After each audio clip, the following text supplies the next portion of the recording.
Good morning বন্ধুরা, কেমন আছো তোমরা সবাই? আশা করছি তোমরা সকলে ভালো আছো, আর আমিও খুব ভালো আছি। এটা আমার ফার্স্ট ব্লগ। তো আজকে আমি তোমাদেরকে আমার ইন্ট্রোটা দিব। আমি ঝুম সরকার, আর এটা আমার একটা ব্লগ চ্যানেল ভিডিও, যেটা আমি আজকে থেকে ফার্স্ট ওপেন করছি। আজকে একটা বিশাল স্পেশাল দিন আছে, তো স্পেশাল দিনটা অবশ্যই তোমাদের সাথে শেয়ার করব। তো যোকে স্কুল দিয়ে আজকে যেহেতু বৃহস্পতিবার, তোমরা ভিডিওটা বৃহস্পতিবারে পাবে না, তার দুদিন পরে পাবে। তো যাই হোক, তো আজকে ফুল নিয়ে একবার আমি রোজ তাই করি। তো যোকে বাসে উঠিয়ে দিয়ে আমি ফুল নিয়ে তারপরে বাড়িতে যাই, ফুল সন্দেশটা একবারে নিয়ে নিই। তো আজকে যেহেতু বৃহস্পতিবার, আর তার সাথে আজকে বরের বার্থডে, তো যেহেতু একটু হলেও কিছু স্পেশাল করতেই হবে। সারা জীবন হচ্ছে ও আমাদের জন্য অনেক কিছু স্পেশাল করে, তো এইটুকু আমরা করতেই পারি। তো আমি আর মেয়ে দুজনে মিলে প্ল্যান করেছি যে আজকে ওকে বার্থডে সারপ্রাইজ দেব।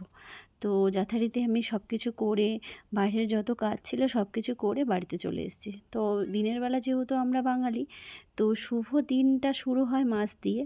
তো আজকের দিনটাও মাছ ছাড়া আমাদের কোনো কিছু অনুষ্ঠান চলে না। আশালা মাছ আমাদের জন্য লাগে, খুব শুভ বলে আমি ছোটোবেলা থেকে জেনে এসেছি মায়ের কাছ থেকে। তো আজকের মেনুতে রয়েছে আশালা মাছ বলতে রুই কাতল মাছ, আর এদিকে যেহেতু আমার বরের স্পেশাল চিংড়ি মাছ। তো আমি বাজারে সম্ভবত যাই না, খুব একটু কমই যাই। তো তবুও আজকে বাজারে গিয়ে চিংড়ি মাছ নিয়ে এসেছি, সবটাই তোমাদের সাথে শেয়ার করব। আর পুজো দেওয়ার পরে খুব খিদে পেয়ে গেছিলো, তার জন্য ভাবলাম সকালবেলা সবাইকে খাইয়ে পাঠিয়ে দিয়েছি, আর হচ্ছে এখন বাকি আছে আমি, মেয়ে, সোনা আর আমি খেয়ে নেব। তো তাই জন্য আলু সেদ্ধটা মেখে ঝটপট করে ভাতটা খেয়ে সব রান্না করতে হবে। দিনের কিছু মেনু আছে, আবার রাতে স্পেশাল কাউকে বলিনি যদিও, তো আমরা নিজেরাই তো তবুও একটু স্পেশাল দিনে স্পেশাল রান্না তো করতেই হয়, তাই না? তো এদিকে ডিম অমলেটটা হয়ে গেছে, আর ডাল সেদ্ধ ছিল, আর ডিম অমলেট করে নিলাম, আলু সেদ্ধটা মেখে নিয়েছি। আমার খুব ভালো লাগে এই খাবারটা, সকালবেলার জন্য একদম বেস্ট খাবার, একদম রিচ নয়, কোনো কিচ্ছু নয়। চলো খাবারটা খেয়ে নিই, তারপর আসছি।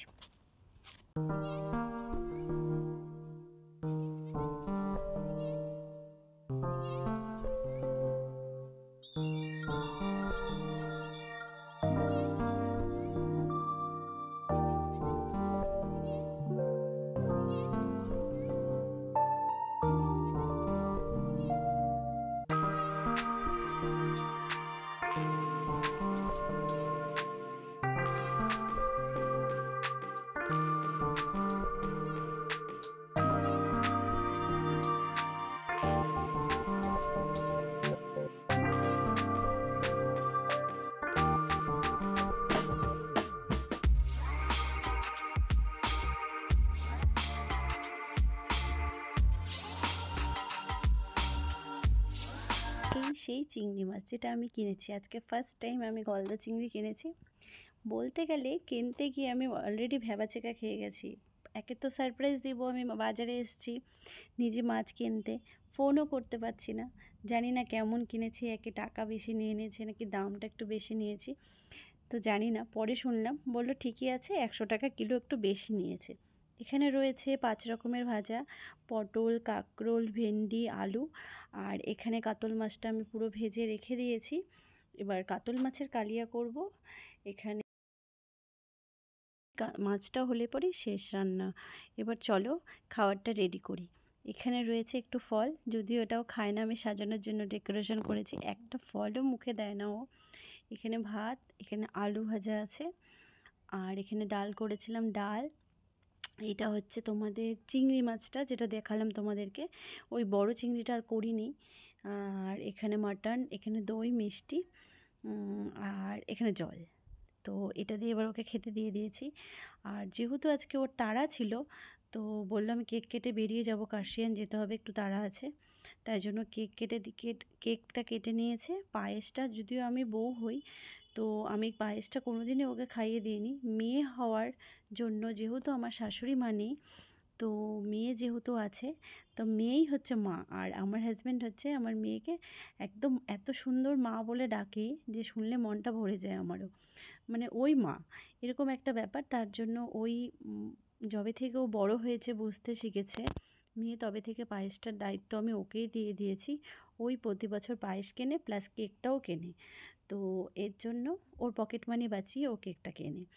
তো যার জন্য ও বলে, মা মা আর বাবার বার্থডেতে আমি কেকটা কিনবো। তো আমি ওই জন্য আর না করি না। যাক গে, তো ওই জন্য মেয়ে পায়েস খাইয়ে দিয়েছে আর কেকটাও কাটিং করা হয়ে গেছে।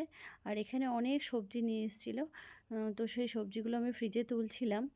আর এই লঙ্কাগুলো যে আছে না, বোটাগুলো ছাড়িয়ে রাখলে অনেক দিন যায়। তো তার জন্য বোটাগুলো ছাড়িয়ে ভালো করে পরিষ্কার করে রাখছিলাম। তো আজকের ব্লগটা এখানেই শেষ করছি। যদি কিছু ভালো লেগে থাকে like, comment, share and subscribe করে দিও। যেহেতু আমার চ্যানেলটা নতুন, প্লিজ সবাই সাবস্ক্রাইব করে পাশে থেকো। আর খুব ভালোবাসা দিও যাতে আমি এগিয়ে যেতে পারি। তো আজকের ব্লগে আর কিছুই বলবো না। দেখা হচ্ছে নেক্সট ব্লগে। আজকের জন্য টাটা।